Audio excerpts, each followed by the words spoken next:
మొట్టమొదటగా తండ్రి అయిన దేవునికి ప్రభువైనటువంటి యేసుక్రీస్తు ద్వారా నా కృతజ్ఞతలు తెలియజేసుకుంటూ, అలాగే ఈ యొక్క అవకాశం ఇచ్చినటువంటి స్థానిక సంఘ సేవకులకి, అలాగే అధ్యక్షుల వారికి, స్థానిక సంఘానికి కూడా మన ప్రభువును రక్షకుడైన యేసుక్రీస్తు నామమున వందనాలు తెలియజేసుకుంటున్నాను. అందరికీ వందనాలండి. సామెతల గ్రంథంలోని 14వ అధ్యాయము మొదట వచనాన్ని మనం నేర్చుకుంటాము క్లుప్తంగా. అక్కడ ఇద్దరు స్త్రీల గురించి మనకి గ్రంథం తెలియపరుస్తుంది. ఎవరా ఇద్దరు స్త్రీలంటే, జ్ఞానవంతురాలు తన ఇల్లు కట్టును, మూఢురాలు తన చేతులతో తన ఇల్లు ఓడబెరుకును అనేటువంటి ఆ వచనాన్ని మనం నేర్చుకుందాం. సాధారణంగా కుటుంబంలో స్త్రీ యొక్క పాత్ర అనేది చాలా ప్రాముఖ్యమైనది. పురుషుడు కష్టపడి కుటుంబాన్ని పోషిస్తూ ఉంటాడు, కానీ ఆ కుటుంబాన్ని చక్కబెట్టుకోవాలి, ఆ కుటుంబం కట్టబడాలన్నా సరే స్త్రీ యొక్క స్వాధీనంలోనే ఉంది. అక్కడ భౌతికమైన కట్టడం అంతకంటే మన కుటుంబ వ్యవస్థను కూడా మనం ఆలోచన చేయాలి. ఎవరా ఇద్దరు స్త్రీలు అంటే, ఒకరు జ్ఞానవంతురాలు, రెండో వారు ఎవరంటే మూర్ఖురాలు. జ్ఞానవంతురాలని వైస్ ఉమెన్ అని ఇంగ్లీష్లో చెప్పబడింది. అలాగే మూర్ఖురాలని ఫూలిష్ ఉమెన్ అని చెప్పి ఇంగ్లీష్లో తర్జుమా చేయడం జరిగింది.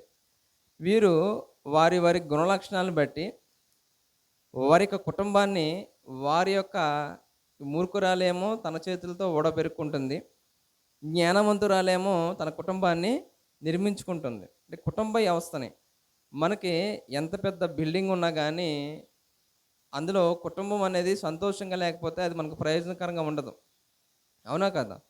ఖచ్చితంగా అండి.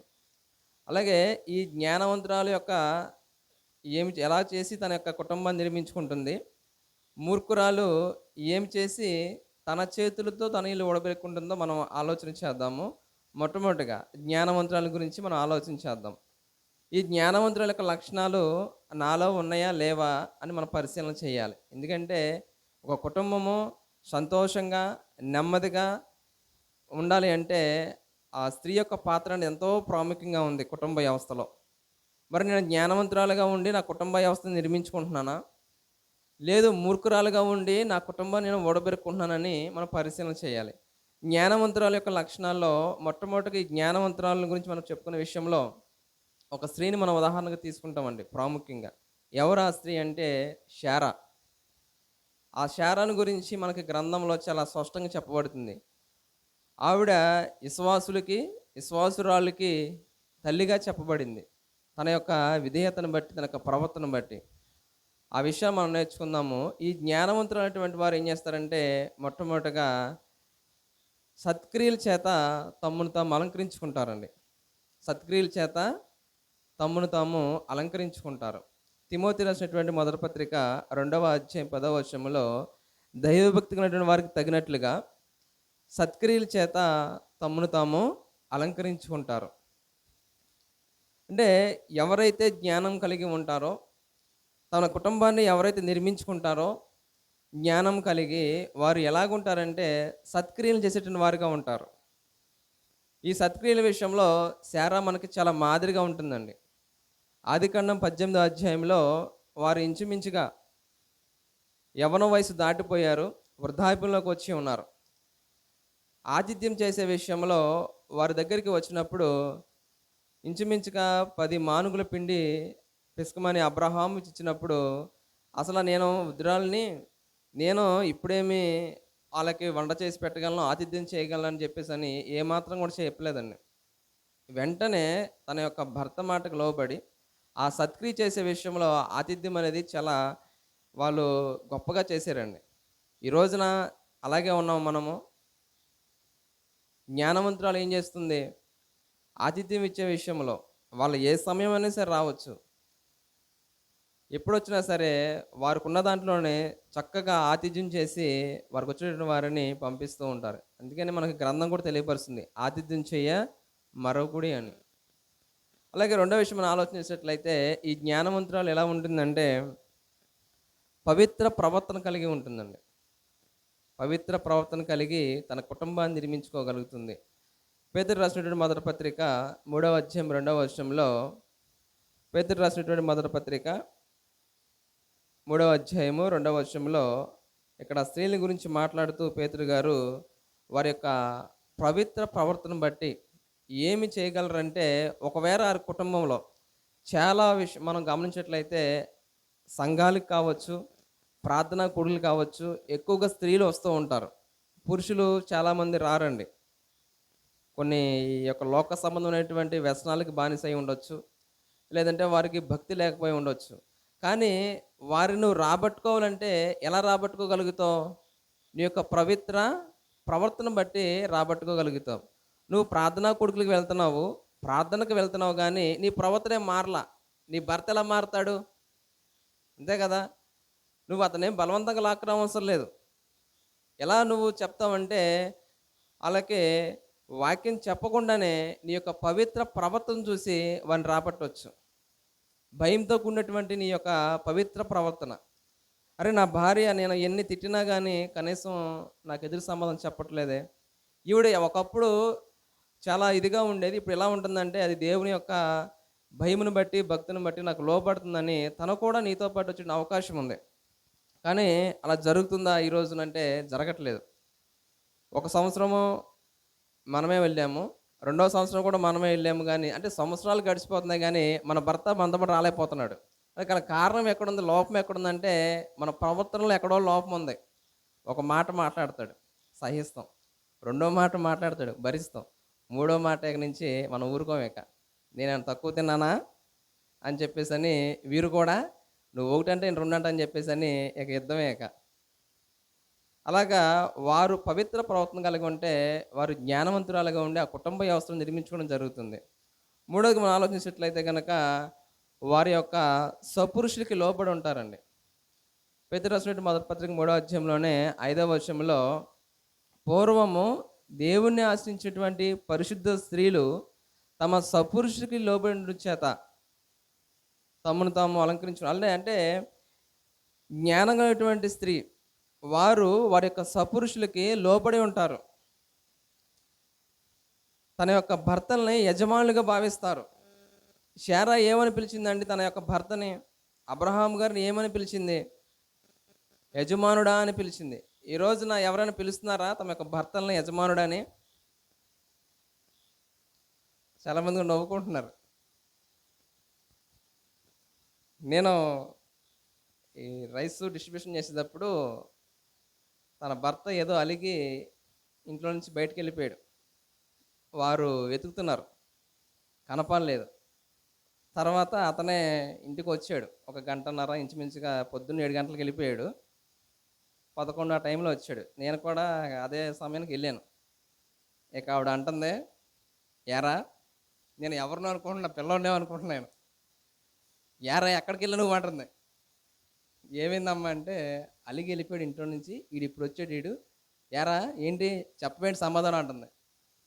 అర్జెంటుగా అక్కడి నుంచి మనం వెళ్ళిపోవాలని చెప్పేసి నేను త్వరగా అక్కడి నుంచి ముగించి వెళ్ళిపోయి ఇక ఆవిడకి మామూలుగా మాట్లాడుతుంది. ఇక అంటే లోబడేటువంటి స్త్రీగా ఉంది ఆవిడ. ఎవరైనా సరే, పురుషుడు తన యొక్క అనారోగ్య సమస్యలో ఉండవచ్చు, లేదంటే కొన్ని బలహీన సమయంలో ఉండవచ్చు, ఎలాగైనా ఉన్నా సరే స్త్రీ అనేది పురుషుడికి లోబడాలి, గౌరవించాలి, యజమానుడిగా చూడాలి. ఆ యొక్క స్త్రీయే జ్ఞానవంతురాలుగా ఉండి తన కుటుంబ వ్యవస్థ నిర్మించుకుంటుంది. అలా ఉండకపోతే కనుక మనం ఎన్ని ప్రార్థనల కూడికలకి వెళ్ళినా, ఆరాధనలకు వెళ్ళినా, ఎన్ని వాక్యములన్నా కానీ మన హృదయం మారకపోతే మన కుటుంబ వ్యవస్థ అనేది నిర్మించబడదు. అలా ఉండకుండా జ్ఞానవంతురాలు ఈ విషయంలో సత్క్రియలు కలిగి, అలాగే తమ సపురుషుడికి లోబడి జ్ఞానవంతురాలుగా ఉండి తన కుటుంబ వ్యవస్థ నిర్మించుకుంటుంది. సమయం లేదు కాబట్టి నేను క్లుప్తంగా చెప్తున్నాను. ఇంకా రెండవ స్త్రీ ఎవరండి? మూర్ఖురాలు. ఆవిడే ఫూలిష్ హ్యూమెన్. ఈవిని గురించి గ్రంథంలో చాలాసార్లు చెప్పబడింది. ఈవిడ యొక్క గుణలక్షణాలు ఎలా ఉంటాయంటే, సామెతల గ్రంథంలోనే 19వ అధ్యాయము 13వ వచనంలో ఈ యొక్క మూర్ఖురాలతో ఎలా ఉంటుందంటే, భార్యతోడి పోరు ఎడతెగక పడుచుండు. ఎలా ఉంటుందండి? ముసురు దినమున ఎలాగైతే పడుతుందో ఎడతెగక, యొక్క పోరేనండి. మూర్ఖురాలి యొక్క స్వభావం ఎలా ఉంటుందంటే పోరుతో ఉన్నట్టుగా ఉంటుందన్నమాట. ఏదైనా ఫంక్షన్కి వెళ్ళాం, ఆ ఫంక్షన్ ముందు ఆవిడని తక్కువ చేసి మాట్లాడామనుకోండి, ఇక ఇంటికి వచ్చినాక ఉంటుంది దాదాపు ఒక వారం రోజుల దాకా మర్చిపోలేక ఆ విషయాన్ని. అంటే ఈ మూర్ఖురాలి యొక్క స్వభావం అని ఎలా ఉంటుందంటే పోరు పెట్టేటువంటి దానిలాగా ఉంటుంది. ఈ యొక్క ముసిరి దినాన ఎలాగైతే పడుతూ ఉంటుందో చినుకు, అది భారీ వర్షం రాదు, అలా అని చెప్పి ఆగిపోదు, చినుకు చినుకు పడతానే ఉంటుంది. అలాగే ఈ యొక్క భార్య కూడా పోరు పెడతానే ఉంటుంది అన్నమాట మూర్ఖురాలు. అలాగే ఈవిడ యొక్క స్వభావం ఎలా ఉంటుందంటే గయ్యాలిలాగా ఉంటుందంటండి. సామెతల గ్రంథంలోనే 25వ అధ్యాయము 24వ వచనంలో, గయ్యాలితో పెద్ద ఇంట నుండి కంటే మిద్దె మీద ఒక మూలన ఉండటం మంచిదంట, మేలు. కొందరు అంటున్నారు సమయం 6 గంటలు అయిపోయింది, అక్కడ మాకు పంచాయతీ ఆఫీస్ ఉందండి, పంచాయతీ దగ్గర కూర్చుంటారు, 2-3 కూర్చుంటారు.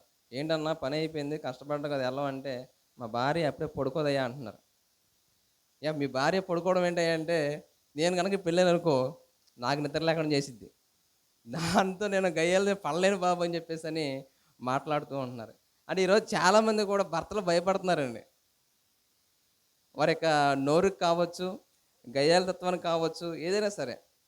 అంటే ఇలాగ ఉండి వారి కుటుంబాన్ని ఏం చేస్తున్నారంటే, వారు మూర్ఖురాలుగా ఉండి తన తన చేతులు తన యొక్క ఇంటిని ఓడబెరుక్కుంటున్నారు. దీని గురించి మనము 2 స్త్రీల్ని మనం ఉదాహరణ తీసుకుందామండి. ఎస్తేరు గ్రంథం 1వ అధ్యాయం 10వ వచనంలో అక్కడ రాణి అనేటువంటి వస్తీ మనకు కనిపిస్తుందండి.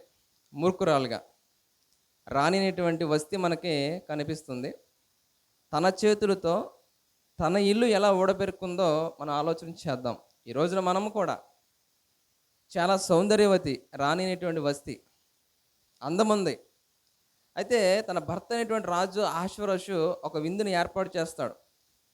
తన ద్రాక్షారసం తాగి చాలా సంతోషంతో ఉంటాడు. అందరూ సంస్థానపతులు అందరూ కూడా ఉన్నప్పుడు తన యొక్క భార్య యొక్క అందాన్ని చూపించాలనుకుంటాడు అందరికీ. నా భార్య చాలా అందంగా ఉంటుంది, అంతగతి ఈ దేశంలోనే, అంత అందం కలిగినటువంటి స్త్రీ ఈ దేశంలోనే లేదు. చాలా గర్వంతో తన భర్త తన యొక్క అందాన్ని చూపించాలని ఆశపడి తన భార్యకి కౌరు పెడతాడు. అమ్మ రా అని చెప్పేసి అన్నప్పుడు ఆవిడ ఏం చేస్తుంటే రానేటువంటి వస్తీ రాజు యొక్క ఆజ్ఞను ధిక్కరిస్తుంది. మనం నేర్చుకున్నట్లుగా జ్ఞానం కలిగినటువంటి స్త్రీ ఏం చేస్తుంది, తన భర్తకు లోబడుతుంది. అవునా కదా? తన భర్తకి లోబడుతుంది, ప్రతి మాటను కూడా గౌరవించి శిరస్సు. తన యజమానుడు కదా. మరి ఈ రానేటువంటి వస్తూ ఏం చేసింది, పంపిస్తే మనుషుల్ని నేను రానని చెప్పింది. రాజుకి ఎక్కడైనా కోపం వచ్చిందండి. కోపం వచ్చి ఆవిడ్ని తీసేసాడు. ఇప్పుడు ఆవిడ ఏం చేసుకుంది, రాణిగా ఉన్నటువంటి ఆవిడ ఎవరైనా ఆవిడ విషయంలో జోక్యం చేసుకుంది, నాకు ఇంటిని కూలగొట్టారంటే, ఇంటిని పీకి వేశారంటే లేదు, తనే ఊడబెరుక్కుంది. తన భర్తకు లోబడలేదు, రాజు యొక్క ఆజ్ఞకి ఆవిడ శిరస్సు. నేను రానని చెప్పింది, నేను ఎందుకు వస్తాను, తన ఆజ్ఞాపిస్తే నేను రావాలా అంది. వెంటనే ఆ రాజు కోపం వచ్చి తన యొక్క రాణి యొక్క పోస్ట్ని ఓడబెరికి అక్కడ దైవభక్తి అయినటువంటి ఒక ఎస్తేరు రాణికి ఎదుగుతుందండి. అంటే ఈ వస్తీకి అందం ఉంది కానీ జ్ఞానం లేదు. అదే విషయాన్ని సామెతల గ్రంథము 11వ అధ్యాయం 22వ వచనంలో, వివేకము లేని సుందర స్త్రీ పంది ముక్కునున్న బంగారు కమ్మి వంటిది. ఈరోజు చాలామంది అందం చూసి మోసపోతున్నారు. నాకేంట్లే, నేను అందంగా ఉంటాను, నా మొగుడిని కొంగు కట్టేసుకొచ్చు అనుకుంటున్నారు. ఏంటి కట్టేది కొంగికి, అది ఎంతకాలం సాగిద్ది, కోపం రానంత వరకే, పురుషుడికి కోపం రానంత వరకే. ఈ రాణి కూడా అలాగే అనుకుందండి, తన చేతులతో తన యొక్క కుటుంబాన్ని ఓడబెరుక్కుంది. ఇంకా రెండవ స్త్రీ ఎవరు అంటే యోబు యొక్క భార్య. 2వ అధ్యాయము, యోబు గ్రంథం 2వ అధ్యాయము 9వ వచనంలో, యోబు గారు విశ్వాసం చేత పరీక్షించబడుతున్నాడు. ఆస్తి పోయింది, కడుపున పుట్టినటువంటి బిడ్డలు చనిపోయారు. మరలా అపవాది వచ్చి తను ఇంకా యథార్థంగా ఉన్నాడంటే ఆ యొక్క ఆరోగ్యాన్ని కూడా నువ్వు తీసివేయనప్పుడు దేవుడు పర్మిషన్ ఇచ్చాడు. అరికాల మొదలుకు నన్నెత్తి వరకు కూడా బాధాకరమైనటువంటి కురుపులు, చిల్ల పెంకులతో తన దేహాన్ని గోక్కుంటున్నాడు. వాస్తవానికి ఆ పరిస్థితుల్లో భర్త ఉన్నా భార్య ఉన్నా కానీ ఒకరినొకరు ఓదార్చుకోవాలి. వివాహం రోజున మనం వాగ్దానం చేస్తూ ఉంటాం కదా, కలిమిలోను లేమిలోను నిన్ను విడువనని ఎడబాయనని దేవుని ఎదుట సంఘం ఎదుట వాగ్దానం చేస్తూ ఉంటాం కదా. నిజంగా మనము జ్ఞానం లేని వారైతే వారికి తోడుగా ఉండాలి. కానీ ఇప్పుడు ఎలా మాట్లాడుతుంది, నీవు ఇంకా యథార్థతను వదలకుందువా, నీ దేవుని దూషించి మరణం కమ్మంటుంది. ఈ రోజున ఉన్నారా లేదా చాలామంది, భర్త కష్టపడ్డాడు భర్త, ఏదో అనారోగ్య సమస్య వచ్చింది, లేదంటే ఉద్యోగం పోయింది ఏదో కారణం చేత, ఎలా మాట్లాడతారండి? ఉద్యోగం ఉన్నంతసేపు చక్కగా మంచిగా మాట్లాడతారు. ఒక నెల రోజులు ఒక 10 రోజులు చూస్తారు. ఇక 2వ నెల నుంచి ఎవరో వెళ్ళట్లేదా, ఎవరికి దొరకట్లేదా, నువ్వే ఎందుకు ఇలా ఉంటున్నావు, ఏ ప్రయత్నం చేయట్లేదని చెప్పేసి అని రకరకాలుగా మాట్లాడతారు. కానీ ఈ యొక్క యోబు యొక్క భార్య కూడా అలాగే మాట్లాడుతుంది. అప్పుడు యోబు గారు ఏమన్నారండి, మూర్ఖురాలు మాట్లాడినట్లుగా మాట్లాడుతున్నాం, దేవుని చేత మేలు మాత్రం మనం అనుభవించడం తగదా, కీడు మనం అనుభవించడమా అని చెప్పాను. అంటే నోటి మాటతో కూడా యోబు పాపం చేయలేదని. ఇక్కడ మనం నేర్చుకునే విషయం ఏంటంటే, కుటుంబ వ్యవస్థ చాలా ప్రాముఖ్యమైనది. ఈ కుటుంబ వ్యవస్థలో స్త్రీ యొక్క పాత్ర అనేది చాలా ప్రాముఖ్యమైనది. ఈ కుటుంబంలో ఎప్పుడైతే స్త్రీ ఈ జ్ఞానవంతురాలాగా ఉంటుందో, సంఘంలోనూ సమాజంలోనూ కుటుంబం అనేది ప్రయోజనకరంగా ఉంటుంది. అలా లేకపోతే రేపటి భవిష్యత్తుకి మనం పిల్లలను కూడా మనం మంచి సమాజంగా మనం తీర్చిదిద్దలేం. ఖచ్చితంగా అండి, దేవుడు మన నుంచి అది కోరుకోవట్లేదు మూర్ఖురాలుగా ఉండాలని. జ్ఞానవంతురాలాగా ఉండి నువ్వు సత్క్రియలు చేస్తూ నువ్వు పవిత్ర ప్రవర్తన కలిగి నీ సపురుషుడికి లోబడి నీ కుటుంబ వ్యవస్థను నిర్మించుకో. వాక్యం లేకుండానే నీ భర్తని నీ పిల్లల్ని నువ్వు రాబట్టుకోవచ్చు దేవుని సన్నిధికి. నెలలు గడిచిపోతున్నాయి, వారాలు గడిచిపోతున్నాయి, సంవత్సరాలు గడిచిపోతున్నాయి, కానీ మనమే వెళ్తున్నాం, మన భర్త రావట్లేదు. ఏంటంటే స్త్రీలను టార్గెట్ చేసి అనుకుంటున్నారా? అలా ఏం కాదండి. పురుషులు కూడా జ్ఞానం కలిగి ఉండాలి, మూర్ఖుల్లా ఉండకూడదు. ఈరోజు చాలామంది కూడా అలా ప్రవర్తించి కుటుంబ వ్యవస్థని చిన్నబన్నం చేసుకుంటున్నారండి. కాబట్టి ఈరోజు మనం నేర్చుకున్న విషయం ఏంటంటే, జ్ఞానవంతురాలు మూర్ఖురాలు అనేటువంటి విషయం మనం నేర్చుకున్నాము. జ్ఞానవంతురాలుగా ఉంటే కుటుంబం అనేది చక్కగా కట్టబడి దేవుని యొక్క సన్నిధిలో వర్ధిల్లుతూ ఉంటుంది. మూర్ఖురాలులాగా ఉంటే కనుక ఎవరో మనల్ని పాడు చేయరండి, మన చేతులతో మనమే పాడు చేసుకుంటాము. అందాన్ని చూసి మోసపోతున్నారేమో. అందం మోసకరం, సౌందర్యం వ్యర్థము. యెహోవా యందు భయభక్తులైన స్త్రీయే కొనియాడబడుతుంది. నిజంగా అండి, అందం మనల్ని మోసం చేస్తుంది, సౌందర్యం మనకు అది వ్యర్థం, దానివల్ల ఏమీ ప్రయోజనం లేదు. కాబట్టి దేవుని యందు భయము భక్తి కలిగి జ్ఞానవంతురాల్లాగుండి కుటుంబ వ్యవస్థ నిర్మించిన వారిగా ఉండాలని మిమ్మల్ని హెచ్చరిస్తూ, నాకు ఈ అవకాశం ఇచ్చినటువంటి సోదరులకి వందనాలు తెలియజేసుకుంటూ ఇందుతో ముగిస్తున్నానండి. అందరికీ వందనాలండి. దేవుడమ్మ దేవుడు, జీవము గల దేవుడు, దేవుడయ్య దేవుడు, మహా మంచి దేవుడు.